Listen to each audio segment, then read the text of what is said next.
Salam alaikum, bonjour à tous, j'espère que vous allez bien. Alors si je vous dis QI-Foot, je pense que beaucoup de personnes vont pas comprendre mon allocution suivante. Alors essayez de suivre car aujourd'hui on va employer des termes techniques assez complexes.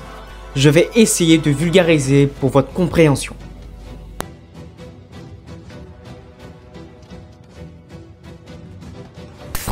Dans un premier temps, nous allons définir qu'est-ce que signifie réellement le QI, appelé aussi coefficient intellectuel. Le QI permet de mesurer les capacités cognitives d'un être humain. Pour faire simple, les capacités cognitives sont reliées à notre cerveau, ça nous permet d'avoir des capacités dans différents domaines, comme la mémoire, la fonction exécutive ou le cognitif social, etc. Bref, dans le domaine du football, le QI permet d'analyser les déplacements de ses coéquipiers et ceux de ses adversaires. Bien sûr, chaque joueur perçoit les informations différemment. Les joueurs les plus intelligents sont capables en quelques scans avec leurs yeux et leur cerveau de trouver la bonne solution de passe ou de dribble selon la situation. Bien sûr, le QI-Foot aussi permet d'analyser et d'anticiper les tactiques adverses. Les génies dans ce domaine sont les grands joueurs du Grand Barça de Pep Guardiola que je parlerai un peu plus tard avec la fameuse logique algorithmique. Bref, le QI-Foot permet aussi d'avoir de grosses capacités créatives, très importantes dans certaines situations où vous devez utiliser votre instinct. Bon, pour résumer, le QI-Foot est aussi une composante de votre QI de base qui vous permet d'utiliser certaines facultés cognitives de votre cerveau afin d'être toujours en avance sur le terrain pour mieux contrer vos adversaires. Je trouve que dans le football moderne, on oublie souvent cette donnée du QI-Foot qui permet de faire beaucoup de choses. Bah déjà, si vous êtes limité physiquement comme moi ou Sergio Busquets, vous pouvez compenser avec votre intelligence de jeu afin de toujours donner l'impression que vous êtes toujours en avance sur votre adversaire. Et le meilleur moyen d'illustrer mes propos est de vous montrer un petit top 10 des joueurs les plus intelligents des années 2010-2020. Allez, c'est parti. Le numéro 10 de ce classement est nul autre que Thomas Müller. Thomas Müller a longtemps été sous-estimé. Ce n'est pas le type de joueur qui va faire 50 dribbles. La vraie force de Thomas Müller, c'est de toujours faire le geste juste au bon moment. Il a cette faculté de ralentir le jeu autour de lui et de toujours faire la passe ou le mouvement qui va faire la différence. Thomas Müller n'est pas le genre de joueur qui va faire lever des foules par son élégance balle au pied. Mais c'est un joueur tellement important dans ses prises de balle, dans ses prises de décision, dans ses mouvements et sa technique parfaite. Ça fait de lui un joueur tout simplement craqué. Je le mets pas plus haut de ce classement car les joueurs suivants sont à mon sens à un autre niveau.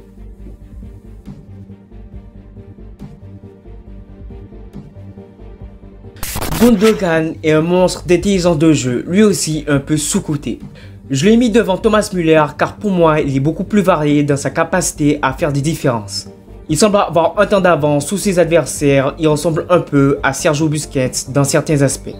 Il est tout simplement impressable dans les petits ou grands espaces. Il trouve toujours la solution la plus adaptée à la situation. Sans ballon, il montre une capacité de scan exceptionnelle. Grâce à ça, il arrive toujours à bien se placer, toujours dans le bon sens du jeu. C'est un maître du jeu, un génie, il mérite plus de reconnaissance.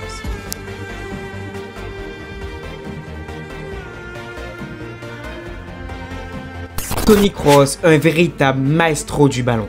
En termes d'intelligence de jeu, Toni Kroos a la capacité de lire le jeu. Cette capacité se traduit sur deux points. Le premier point, c'est la capacité de scan. C'est un joueur très visuel et très cérébral. Je trouve que c'est un des meilleurs scanners de sa génération. Et le point numéro 2, c'est sa capacité à faire des passes bien précises dans le bon tempo. Pour ceux qui ont déjà joué au foot, ils savent à quel point c'est dur de faire des passes dans une zone bien précise au bon moment. Avec Toni Kroos, la difficulté est assez faible. Ses passes sont toujours bien téléguidées. Et sans sa capacité de scan, ses passes seraient toujours à contresens du jeu. Vous l'avez donc compris, le point numéro 1 va avec le point numéro 2. Ce qui fait que Toni Kroos a la capacité de séquencer, voire d'imaginer plusieurs scénarios possibles en quelques secondes, juste avant de faire la passe parfaite. Et grâce à ça, il est 8e de ce classement.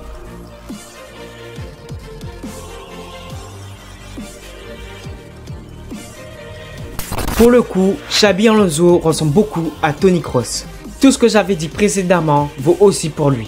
Sauf que lui a une arme supplémentaire que Toni Kroos n'a pas. C'est la fameuse logique algorithmique. J'en avais déjà parlé dans ma vidéo sur la Grande Espagne. Pour ceux qui n'ont pas encore vu cette vidéo, foncez. Pour résumer ce que j'avais dit, en gros, la logique algorithmique c'est la capacité de décoder les mouvements adverses de ses adversaires grâce à des points géométriques qui sont reliés entre eux. Ça donne ensuite des points de repère afin de se positionner dans les petits espaces. Sachant qu'en plus Xabi Alonso a joué dans la Grande Espagne, qui a été influencé par Pep Guardiola, et quand on connaît l'amour de Pep Guardiola pour ses fameux systèmes de jeu basés sur la triangulation de Delaunay ou le diagramme de Verenoy, allez chercher sur internet si vous ne savez pas. Bref, Xabi Alonso a cette faculté rajoutée, ce qui fait qu'il est devant Toni Kroos.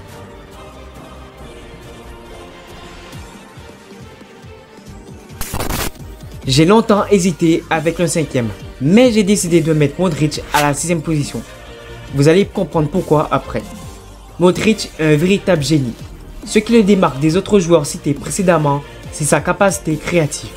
Il a cette capacité d'improvisation, ce qui le rend imprévisible dans ses mouvements avec ou sans ballon. Modric est un véritable maître du jeu grâce à sa vision de jeu. Il arrive à voir et anticiper les mouvements adverses autour de lui. Et sa vitesse d'exécution est supérieure aux précédents joueurs de ce top 10. Si on devait résumer Modric en un seul mot, je dirais génie.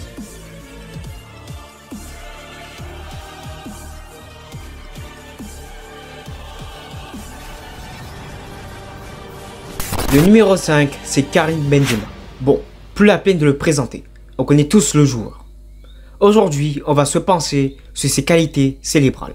Déjà, vous vous rappelez quand j'ai dit que j'ai longtemps hésité entre Modric et Benzema? Ce qui a fait penser la balance, c'est la polyvalence tactique de Karim Benzema. Car oui, Benzema est beaucoup plus qu'un numéro 9. Comme je l'ai dit dans ma vidéo sur son histoire, la période 2016-2018 est assez mal comprise par les gens qui ont des connaissances très limitées. Car Benzema a dû dézonner très bas sur le terrain pour évoluer en tant que numéro 8, voire en tant que numéro 6. C'est pas moi qui le dis, c'est Benzema lui-même qui le dit. C'est pour laisser CR7 en tant que numéro 9. Bref, tout ça nous montre l'intelligence d'adaptation de Karim Benzema. Peu importe le poste, Benzema comprend le jeu, c'est lui le football.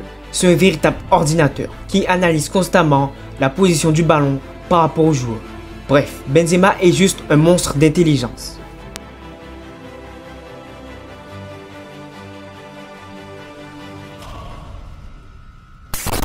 Là, on s'attaque au top 4 de cette vidéo. Et là, on parle pas de n'importe qui. C'est simple, avec De Bruyne, le football est pas du tout logique. Déjà, De Bruyne, c'est un mix entre Benzema et Modric en termes d'intelligence de jeu. Il a la polyvalence tactique pour pouvoir évoluer en tant que numéro 6, ou en numéro 8, ou en numéro 10. Limite, il peut jouer comme ailier inversé. Et il dispose d'une excellente vitesse d'exécution dans sa façon de scanner autour de lui. C'est simple, peu importe le positionnement de ses coéquipiers, il va toujours faire la passe précise. Parfois même dans des angles impossibles. Quand on voit ça, on se dit qu'il défie les lois de la gravité. On sait que l'univers est régi par 4 forces fondamentales, voire 5 si on compte le plasma. Parmi ces 4 forces, on compte la gravité. Mais pour De Bruyne, on a l'impression que la gravité a juste aucun effet sur ses passes. Bref, De Bruyne est vraiment un monstre de créativité et en plus il a évolué sous les ordres de Pep Guardiola. Il dispose donc de la logique algorithmique avec la triangulation de Delaunay, la fameuse triangulation que vous appelez tiki-taka.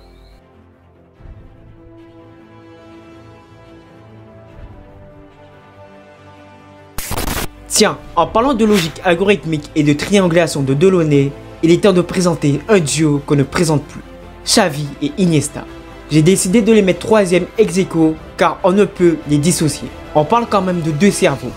Deux cerveaux qui ont dominé le football de possession. Que ce soit en scan ou en créativité ou en vision de jeu, ils étaient beaucoup trop forts.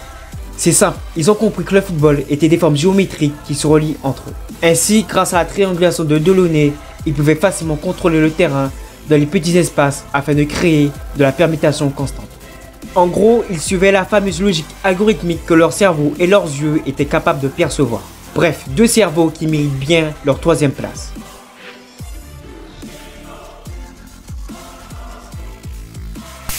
Alors je pense que certains pensaient que Messi allait être premier. Cependant, quand vous verrez le numéro 1, vous serez obligé de comprendre mon choix. Alors que dire de Messi à part que c'est un génie? Pour le coup, Messi est un mélange de tout ce qu'on a vu précédemment. Messi maîtrise le football comme personne. D'ailleurs, sa capacité de scan est ce qui le rend aussi fort et aussi unique. Parfois, on a l'impression qu'il n'a pas besoin de voir où sont placés ses adversaires ou coéquipiers. C'est comme si, en un regard, il pouvait analyser l'ensemble du terrain. Et une fois qu'il a mémorisé toutes les informations possibles, il est inarrêtable. Tout est toujours calculé et il mérite bien sa deuxième place.